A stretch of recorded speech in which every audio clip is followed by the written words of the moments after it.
+3 fast semester core paper 1 unit 2 भाषा उत्पत्ति संपर्क विभिन्न सिद्धांत हैंड्स नोट मुझे भाषा अर्थात भाव प्रकाशर माध्यम को साधारण अर्थ आम भाषा कही था।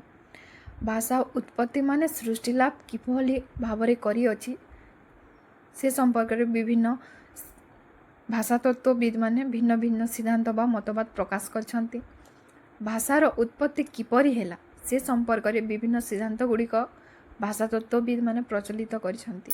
आज पर्यंत जो सबू सिद्धांत गुड़िक रही अछि सेगुड़िक मध्य प्रथमे दैवी उत्पत्ति सिद्धांत, द्वितीय धातु सिद्धांत बा अनुकरण सिद्धांत, तृतीय संकेत सिद्धांत बा प्रतीक सिद्धांत, चतुर्थ आवेग सिद्धांत, पंचम ध्वन्यात्मक अनुकरण सिद्धांत, षष्ठ संगीत सिद्धांत, सप्तम प्रेम सिद्धांत, अष्टम संपर्क सिद्धांत, नवम विवर्तन सिद्धांत।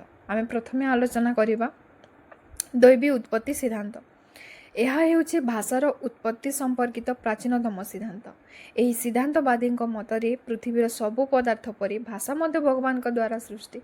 भगवान मानव को सृष्टि करने संगे संगे तार भाषा को मध्य सृष्टि करिसंती। जन्मग्रहण करने मात्रे मानव जेपरि श्वास प्रश्वास और रक्त संचालन प्रभृति शक्तिर अधिकारी हुए ठीक सेहीपरि भाषा शक्तिर मध्य अधिकारी होता है। यहाकु ने विभिन्न सपक्षवादी माने तांकर मत प्रदान करछंती। प्रथमे ग्रीस कवि होमर मतरे देवता मानकर व्यवहृत भाषा ही मनुष्यर भाषा। द्वितीय कैथलिक मानक मतरे हिब्रू भाषार स्रष्टा ही भगवान बोली विश्वास करिथांती। तृतीय बौद्ध मानक मतरे पाली भाषा को विश्वर मूल भाषा रूपे ग्रहण करी यह भगवान बुद्धदेव द्वारा सृष्ट भाषा बोली विश्वास करछंती। चतुर्थ प्लाटों मतरे पृथ्वीर समस्त पदार्थ परि भाषा प्रकृति दत्त बा दैवी प्रदत्त अटे। पुणे सपक्षवादी संगे संगे विपक्षवादी भी आलोचना करिबा। विपक्षवादी मतरे प्रथमे भाषाविद G.H. हडर यही सिद्धांत को आपेक्ष करी कहिसंती जदि भाषा हेउछि दैवीकृत तेबे पृथ्वीर सबु मनुष्यर एक प्रकार भाषा होइथांता, तेणु भाषा दैवीकृत हेबो नाही।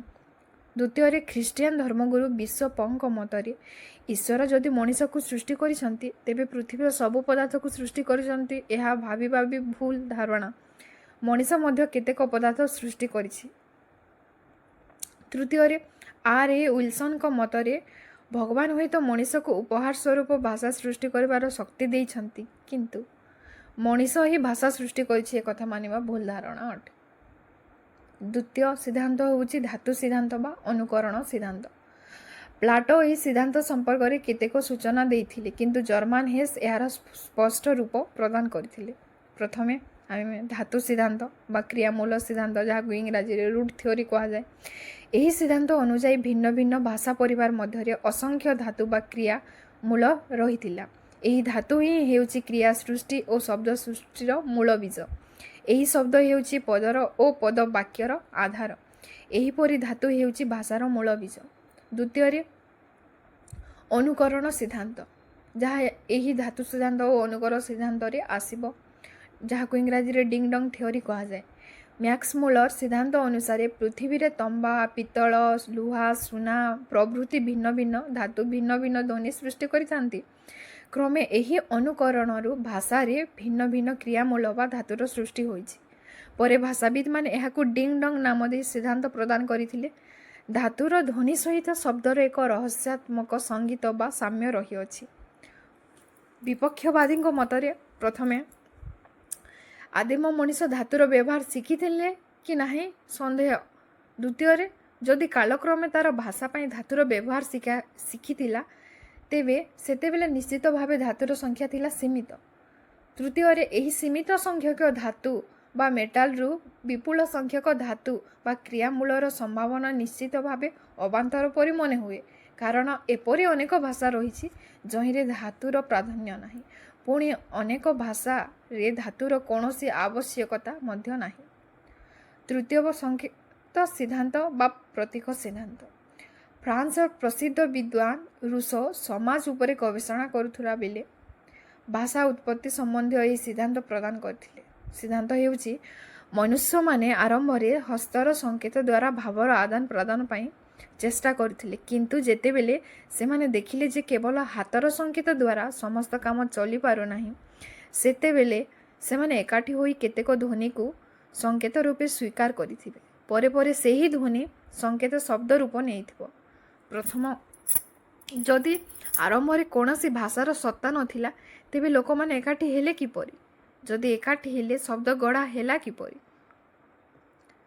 ପୁଣି ବିନା ବିଚାର ବିନିମୟରେ ଏକାଠି ହେବା ସମ୍ଭବ ନୁହେଁ ବା ପ୍ରତୀକ ବିନିମୟ କରିବା ମଧ୍ୟ ସମ୍ଭବ ନୁହେଁ। ତେଣୁ ଏହି ସିଦ୍ଧାନ୍ତର ଅସା ସିଦ୍ଧାନ୍ତ ଭାବରେ ସମସ୍ତେ ଗ୍ରହଣ କରିଛନ୍ତି। ଚତୁର୍ଥରେ ଧ୍ୱନ୍ୟାତ୍ମକ ଅନୁକରଣ ସିଦ୍ଧାନ୍ତ। ମନୁଷ୍ୟ ନିଜର ପାରିପାର୍ଶ୍ୱରେ ଥିବା ପଶୁପକ୍ଷୀମାନଙ୍କର ଧ୍ୱନିକୁ ଅନୁକରଣ କରି କେତେକ ଶବ୍ଦ ନିର୍ମାଣ କରିଥିଲା।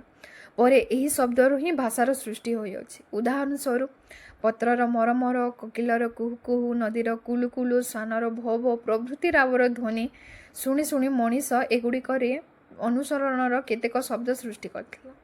ବିପକ୍ଷବାଦୀଙ୍କ ମତରେ, ବିଖ୍ୟାତ ଅଟୋ ଜେଫସନଙ୍କ ମତରେ ମନୁଷ୍ୟ ଇତର ପ୍ରାଣୀମାନଙ୍କ ଠାରୁ ଶ୍ରେଷ୍ଠ। ଭାଷା ଯୋଗୁଁ ହିଁ ମନୁଷ୍ୟ ଅନ୍ୟାନ୍ୟ ପ୍ରାଣୀମାନଙ୍କ ଠାରୁ ବହୁ ଊର୍ଦ୍ଧ୍ୱରେ। ତେଣୁ ଅନ୍ୟାନ୍ୟ ପ୍ରାଣୀମାନଙ୍କ ରାବର ଅନୁକରଣରେ ମଣିଷ ଭାଷା ଶିଖିଥିବ, ଏହା ଅମୂଳକ ପରି ମନେ ହୁଏ। ଦ୍ୱିତୀୟରେ, କୌଣସି ପ୍ରାଣୀର ଧ୍ୱନି ଅନୁସାରେ ଯଦି ଶବ୍ଦ ସୃଷ୍ଟି ହୋଇଥିବ, ତେବେ ଗୋଟିଏ ପ୍ରାଣୀର ରାବକୁ ପୃଥିବୀର ସାରା ଲୋକେ କେବଳ ଗୋଟିଏ ନାମକରଣ କରିଥାନ୍ତି। ମାତ୍ର ଧ୍ୱନିର ବିଭିନ୍ନତା ଯୋଗୁଁ ବିଭିନ୍ନ ନାମକରଣ କରାଯାଇଛି। ଯେପରି କୁକୁର ଭୋକିବାକୁ ଓଡ଼ିଆରେ ଭୋ ଭୋ, ଇଂରାଜୀରେ ଭୋ ଭୋ, ଜାପାନୀ ଭାଷାରେ ନ୍ୟାପ୍ ନ୍ୟାପ୍। ଏହିପରି ଭିନ୍ନତା ଯୋଗୁଁ ଏହା ଏକ ଭ୍ରମାତ୍ମକ ସିଦ୍ଧାନ୍ତ ଅଟେ। ପଞ୍ଚମରେ ଭାବାବେଗ ସିଦ୍ଧାନ୍ତ। ପ୍ରଥମ କାଳରେ ମଣିଷ ବିଚାର ପ୍ରଧାନ ଅପେକ୍ଷା ଅଧିକ ଥିଲା ଭାବ ପ୍ରଧାନ। ଅନେକ ସମୟରେ ଭାବାବେଗ ବଶତଃ ତା ମୁଖରୁ ଆହ୍ଲାଦ, ବିଷାଦ, ବିସ୍ମୟ, ଘୃଣା, ଜିଜ୍ଞାସା, ନିନ୍ଦା, ପ୍ରଶଂସା ସୂଚାଉଥିବା ଧ୍ୱନି ସବୁ ବାହାରି ଆସେ। ସେହିପରି ସ୍ନାୟୁବିକ ପଦ୍ଧତି କାଶିବା ପରି ଏହା ହେଉଛି ତାର ସ୍ୱାଭାବିକ ପଦ୍ଧତି। ଏହିପରି ଧ୍ୱନିଗୁଡ଼ିକ ହେଉଛି ଓ, ଆ, ହାୟ, ଧିକ୍, ଛି, ଧେତ୍ ଇତ୍ୟାଦି। ଏହି ଧ୍ୱନିମାନଙ୍କର ପରେ କେତେକ ଶବ୍ଦର ସୃଷ୍ଟି ହୋଇଛି। ଧିକ୍ରୁ ଧିକ୍କାର ହୋଇଛି। ବିପକ୍ଷବାଦୀଙ୍କ ମତରେ ବିସ୍ମୟ, ବିଷାଦ, ଓ, ଆ, ହାୟ ଆଦି ଯୌତୁକ ଶବ୍ଦ ଭାଷାର ଅବିଚ୍ଛେଦ ଅଙ୍ଗ ନୁହେଁ। ଦ୍ୱିତୀୟରେ, ମନୋଭାବ ବ୍ୟକ୍ତ ସୂଚକ ଶବ୍ଦଗୁଡ଼ିକର ସୃଷ୍ଟି ସଂଖ୍ୟା ଦୃଷ୍ଟିରୁ ଏକାବେଳକେ ନଗଣ୍ୟ। ତେଣୁ ଏହା ଏକ ସାର୍ଥକ ସିଦ୍ଧାନ୍ତ ମଧ୍ୟ ନୁହେଁ। ଷଷ୍ଠରେ ଆମେ ପଢ଼ିବା ସଙ୍ଗୀତ ସିଦ୍ଧାନ୍ତ। ଭାଷାର ଉତ୍ପତ୍ତି ଉତ୍ସ ହେଉଛି କ୍ରୀଡ଼ା। ଉଚ୍ଚାରଣକ୍ଷମ ଅବୟବମାନେ ଅବଲୀଳା କ୍ରମେ କ୍ରୀଡ଼ା କରିବାକୁ ତାହା ସଙ୍ଗୀତର ରୂପ ନେଇଥିବ। ପ୍ରେମ, ଦୁଃଖ ଆଦି ଅବସରରେ ମଣିଷର ସ୍ୱରତନ୍ତ୍ରୀ ନିଶ୍ଚିତ ଭାବେ ସ୍ପନ୍ଦିତ ହୋଇଥିବ। କେତୋଟି ଅର୍ଥହୀନ ଅକ୍ଷର ପରେ ବିଶେଷ ପରିସ୍ଥିତିରେ ଏହା ଅର୍ଥାନ୍ୱିତ ହୋଇଥିବ। ତେଣୁ ଏହି କ୍ରମରେ ଭାଷାର ସୃଷ୍ଟି। ପୁଣି ବିପକ୍ଷବାଦୀଙ୍କ ମତରେ ଆଦିମ ମଣିଷ ଅତି ମାତ୍ରାରେ ଥିଲା ଭାବୁକ। ତେଣୁ ଗୁଣୁ ଗୁଣୁ ହୋଇ ସେ ଆନନ୍ଦ ପାଉଥିବ, କଇଁ କଇଁ ହୋଇ କାନ୍ଦୁଥିବ, ହୁଁ ହାଁ କରି ସେ ନିଜର କ୍ରୋଧ ପ୍ରକାଶ କରୁଥିବ। କିନ୍ତୁ ଏଥିରୁ ଭାଷାର ସୃଷ୍ଟି ହେବ କିପରି? ପୁଣି ଏହାକୁ କ୍ରୀଡ଼ା ବୋଲି କୁହାଯିବ ବା କାହିଁକି? ତେଣୁ ଏହି ସିଦ୍ଧାନ୍ତ ମଧ୍ୟ ଭ୍ରମାତ୍ମକ ଅଟେ। ସପ୍ତମରେ ଆମେ ପଢ଼ିବା ପ୍ରେମ ସିଦ୍ଧାନ୍ତ। ମଣିଷର ସକଳ ଭାବାବେଗ ମଧ୍ୟରେ ପ୍ରେମାଭାବ ହେଉଛି ଶ୍ରେଷ୍ଠ ଆବେଗ, ଯାହା ସଙ୍ଗୀତ ସୃଷ୍ଟି କରିବାକୁ ମଣିଷକୁ ଅଧିକ ପ୍ରେରଣା ଦିଏ। ପ୍ରେମିକ ପ୍ରେମିକା ପାଖରେ ଓ ପ୍ରେମିକା ପ୍ରେମିକ ପାଖରେ ନିଜ ହୃଦୟର ଆବେଗ ପ୍ରକାଶ କରିବା ପାଇଁ ସର୍ବଦା ବ୍ୟାକୁଳ ହୋଇଉଠେ। ଫଳରେ ତାର ଅନ୍ତର୍ନିହିତ କେତେକ ଭାବ ସ୍ୱଭାବତଃ ଧ୍ୱନିର ରୂପ ନିଏ। ଏକଦା ଏହି ପ୍ରଣାଳୀରେ ଶବ୍ଦର ସୃଷ୍ଟି, ଶବ୍ଦରୁ ହୋଇଥିଲା ଭାଷାର ସୃଷ୍ଟି।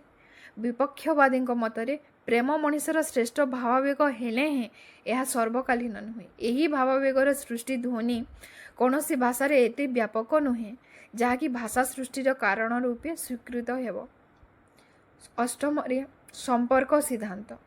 ଏହି ସିଦ୍ଧାନ୍ତର ପ୍ରବର୍ତ୍ତକ ହେଉଛନ୍ତି ରେବେସ୍।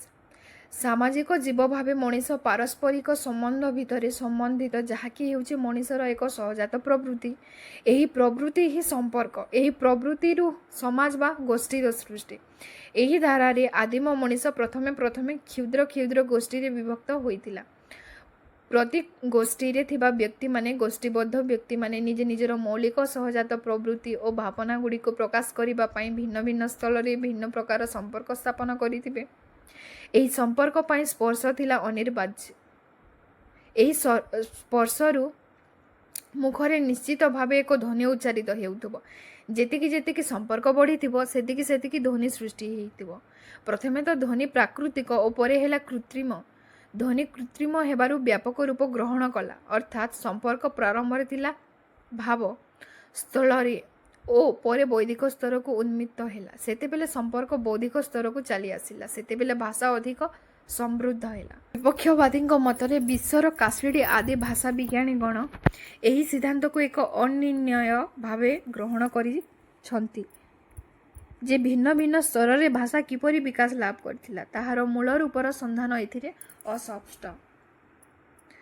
ନବମରେ ବିବର୍ତ୍ତନ ବା ସାମାଜିକ ଅନୁବଦ୍ଧ ସିଦ୍ଧାନ୍ତ। ଦାର୍ଶନିକ ରୁଷ ହେଉଛନ୍ତି ଏହି ସିଦ୍ଧାନ୍ତର ପ୍ରତିପାଦକ। ତାଙ୍କ ମତରେ ପ୍ରଥମେ ଭାଷା ମଣିଷ ଅବୟବ ଦ୍ୱାରା ସୃଷ୍ଟ ଏକ ମୂକ ଅଭିନୟ ନଥିଲା ବା ପ୍ରଥମେ ବାକ୍ଯନ୍ତ୍ର ମୂକ ଅଭିନୟରୁ ମଧ୍ୟ ଅନୁକରଣ କରୁନଥିଲା। କିନ୍ତୁ ଯେତେବେଳେ ମଣିଷ ଅଧିକ ଗୋଷ୍ଠୀବଦ୍ଧ ହୋଇ ପରସ୍ପର ସହିତ ଅଧିକ ସମ୍ପର୍କ ଯୋଡ଼ିଲା ସେତେବେଳେ ନିଜ ଭାବ ପ୍ରକାଶନ ପାଇଁ ବ୍ୟାକୁଳ ହେଲା। ଏହା ସେ ଦେଖିଲା ତା ମନରେ କେତେକ ଗୋପନ କଥାକୁ ସମ୍ପୂର୍ଣ୍ଣ ରୂପେ ପ୍ରକାଶ କରିବାକୁ ଅଭିନୟ କଲା। ଅଭିନୟ ଯଥେଷ୍ଟ ଅନୁକୂଳ ପରି ମନେ ହେଉନାହିଁ। ତେଣୁ ଏପରି ଏକ ବ୍ୟାକୁଳିତ ମୁହୂର୍ତ୍ତରେ ସେମାନେ ନିଶ୍ଚିତ ଭାବେ ଏକ ବୃହତ୍ ସଭାର ଆୟୋଜନ କରିଥିବେ। ସେହି ସଭାରେ ପରସ୍ପର ମନୋଭାବ ବୁଝିବା ପାଇଁ କେତେକ ଧ୍ୱନି ସଂକେତ ନିର୍ବାଚନ କରିଥିବେ। ସେହି ସାମାଜିକ ପରିବେଶରେ ସେହି ସମାଜ ଦ୍ୱାରା ସେହି ଧ୍ୱନି ସଂକେତ ସବୁ ଭାବ ପ୍ରକାଶ ଓ ବିନିମୟର ସର୍ବସାଧାରଣ ଧ୍ୱନି ସଂକେତ ରୂପେ ସ୍ୱୀକୃତି ଲାଭ କରିଥିବ। ଏହି ଧ୍ୱନି ସଂକେତ କ୍ରମଶଃ ଯେତିକି ବଢ଼ିଥିବ ସେତିକି ସେତିକି ଅଧିକ ଶବ୍ଦର ସୃଷ୍ଟି ହୋଇଥିବ। ପ୍ରଥମେ ଏହି ଧ୍ୱନି ଶବ୍ଦ ବିଶୃଙ୍ଖଳିତ ରୂପରେ ରହିଥିବ। କାଳକ୍ରମେ ଏହି ବିଶୃଙ୍ଖଳିତ ଧ୍ୱନିଗୁଡ଼ିକ ସଜାଇବା ପାଇଁ ପୁଣି ଥରେ ସେମାନେ ଏକାଠି ହୋଇଥିବେ। ସାଧାରଣତଃ ବୁଝାମଣା ପାଇଁ ସେମାନେ ପୁଣି ଏକାଠି ହୋଇ ବିଚାରଧାରାର ଅନୁକ୍ରମ ଶୃଙ୍ଖଳା ଓ ସଂଯମ ପାଇଁ ସେହି ବାକ୍ୟଗୁଡ଼ିକୁ ନିର୍ଦ୍ଦିଷ୍ଟ ଶୃଙ୍ଖଳାରେ ସଜାଇଥିବେ। ଏହି କ୍ରମରେ ସଜ୍ଜିତ ବାକ୍ୟ ସମୂହ ଦ୍ୱାରା ମନର ଭାବ ସ୍ପଷ୍ଟ ଭାବରେ ଅଭିବ୍ୟକ୍ତ ହୋଇଥିବ। ଏହିପରି ଭାବରେ ଭାଷାର ବିବର୍ତ୍ତନ ହୋଇଅଛି। ପୁଣି ବିପକ୍ଷବାଦୀଙ୍କ ମତରେ ଆଦିମ ମଣିଷମାନେ ସେହି ସର୍ବସାଧାରଣ ନିର୍ଦ୍ଦିଷ୍ଟ ଧ୍ୱନି ସଂକେତ କାହା ସାହାଯ୍ୟରେ ନିର୍ବାଚନ କଲେ? ଏହା ଗୋଟିଏ ପ୍ରଶ୍ନବାଚୀ। ଆଗେ ଧ୍ୱନି ସଂକେତର ସୃଷ୍ଟି ନା ଆଗେ ଭାଷାର? ନା। ତେଣୁ ପ୍ରଥମେ ମଞ୍ଜିର ସୃଷ୍ଟି ନା ବୃକ୍ଷର ସୃଷ୍ଟି? ସେହିପରି ପ୍ରଥମେ ଧ୍ୱନି ସଂକେତର ସୃଷ୍ଟି ନା ଭାଷାର ସୃଷ୍ଟି? ଏହା ଚିର ଉତ୍ତରବିହୀନ ପ୍ରଶ୍ନ। ତେବେ ଏହି ସିଦ୍ଧାନ୍ତଟିକୁ ସାମାଜିକ ରୂପ ଦେଖିଲେ ଭାଷା ଉତ୍ପତ୍ତି ସମ୍ପର୍କିତ ପୂର୍ବ ସିଦ୍ଧାନ୍ତଗୁଡ଼ିକ ଅପେକ୍ଷା ଏହା ଅଧିକ ତଥ୍ୟନିଷ୍ଠ।